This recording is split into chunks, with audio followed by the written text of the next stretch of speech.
Quarter four, October, November, December of last year, we saw the economy grow by just 1% in that time. But the overall figures for 2020 now, looking at falling by 9.9% in 2020, a biggest fall on record. I mean, a terrifying number. Yeah, it's not good news today, but hopefully, looking ahead forward, it should get better. And I think that's what people need now, is the positivity and the hope. Yeah, indeed. Yeah, exactly. Andy Hultane from the Bank of England suggesting that. Well, let's talk about it now with Pat McFadden. He's Labour MP and Shadow Economic Secretary to the Treasury and joins us now. Good morning to you, Pat. Good morning. Good morning to you. These figures, I mean, they make really very worrying reading. Almost a 10% fall in our national economy in the last year, just a 1% growth in the last quarter. Things are pretty dire. What would Labour do about it?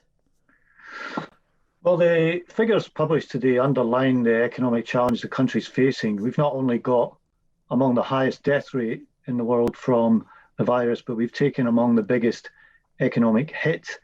And what I think this underlines is the need to support the economy through the rest of this year to come out of this. So we've called for three things in recent days that the Chancellor should do in the short term. The first is extend the business rate holiday, which is due to come to an end for a lot of businesses at the end of next month. The second is to extend the VAT reduction for those sectors that are particularly badly hit by all this, such as hospitality.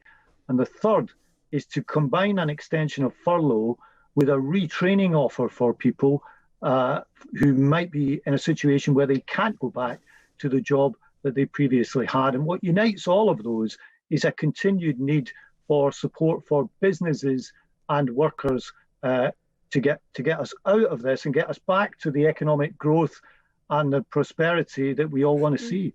I think those policies all sound remarkably sensible, and I can't think there be many people who would disagree with them in the context of continuing lockdown and restrictions on businesses opening.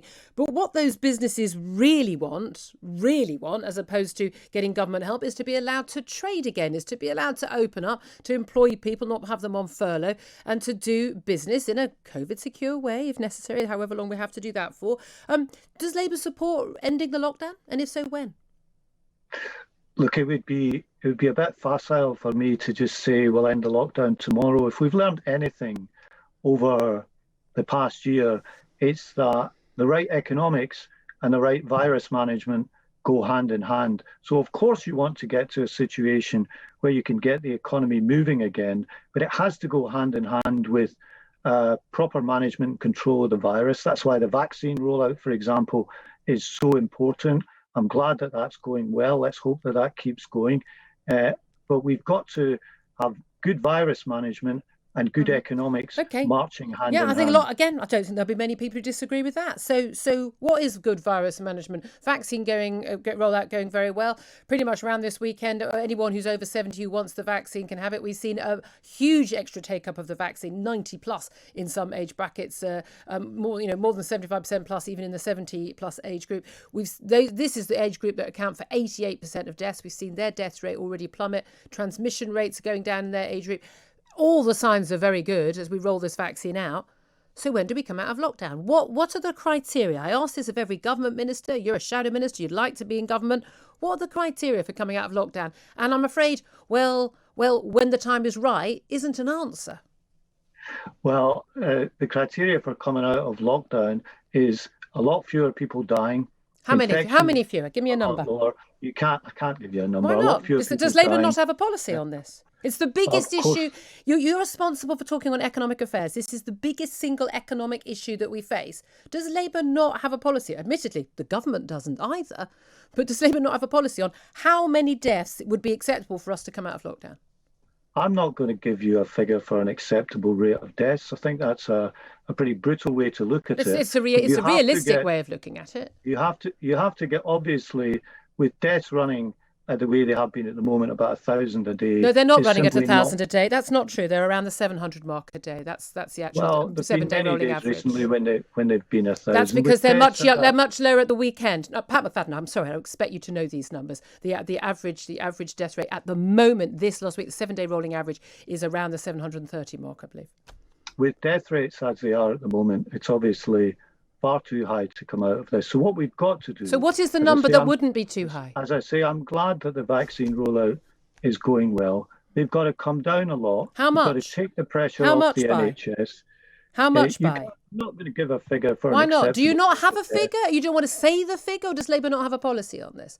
We Julie, keep I being know told this is we'll what come you out do of and you enjoy lockdown. it every day. What we've got to do is get the infection rate and the appalling death rate down far lower. To what get on number? top of the control of the virus. To what number? And then we can start releasing... What is the lower number when we can start releasing the economy, sending children back to school, allowing people to not need to rely on the government and taxpayers for help so they can run their own businesses? How is it possible that neither the government nor the opposition have an actual policy on this? What is the number of infections that you consider to be acceptable to reopen the economy? What is the number of deaths? What is the number of people in hospital? Why is it possible for politicians elected to make these decisions, and you want to be in that position to make the decisions? How does your party, the same as government, how do you not know these numbers? Well, perhaps the answer is because no politician wants to come on your show and say this is an acceptable number of deaths. Why not? And I think they don't want to tell the truth to politicians. They don't. How many deaths do we accept on the roads? How many deaths do we accept from flu every year, and we don't close down our economy? I don't think this pandemic is comparable to flu. But no, I think that's again a bit facile. No. We've not been through anything like this for 100 years. It's horrific, absolutely. But we've got the vaccine rollout now. We've got all these amazing treatments, some amazing successes from our medical and scientific establishment. I don't understand how politicians don't have a policy on when we come out of lockdown. You're coming on the show saying how awful it is, it's economic doom and gloom, and what needs to be done. What needs to be done is getting us out of lockdown, but there isn't a policy for that. Look, the government will work with the SAGE committee. They'll look at this as it comes in, and they'll have to make a judgment. Of course they will. That's the way that this will happen. That's why you've got continued examination of the infection rates, the death rates, and so on. And what you've got to do, I think what we've learned over the past year, is just putting a date on it and saying we'll come out at this date simply results in a cycle of having to slam the brakes on again. I didn't ask for a date. Okay. I didn't ask for a date. I asked to know what the criteria were. Well, I think you did ask for a date earlier on, actually. Well, when? No, when? What numbers? What? I just don't think this is unreasonable for the British public to ask. I completely accept the Labour Party is in the same position as the Tory Party. The government does not have these numbers either, will not give us these criteria. So maybe it's unreasonable to expect it from the Labour Party. Do you think it is? No, as I said, I don't think any government minister or shadow government minister is going to come on your show and say when X number of people are dying, that's acceptable. No one's going to approach it in that way. What they're going to do is they're going to work with the NHS, with the scientists, to try to get infections down. It won't be, nothing's a risk-free answer here. And there'll come a point where people will say, we think we've got this under reasonable control now, and now we can get out of it. And that's what public policy has to be steered towards. Maybe public policy needs to be a bit more honest with the public.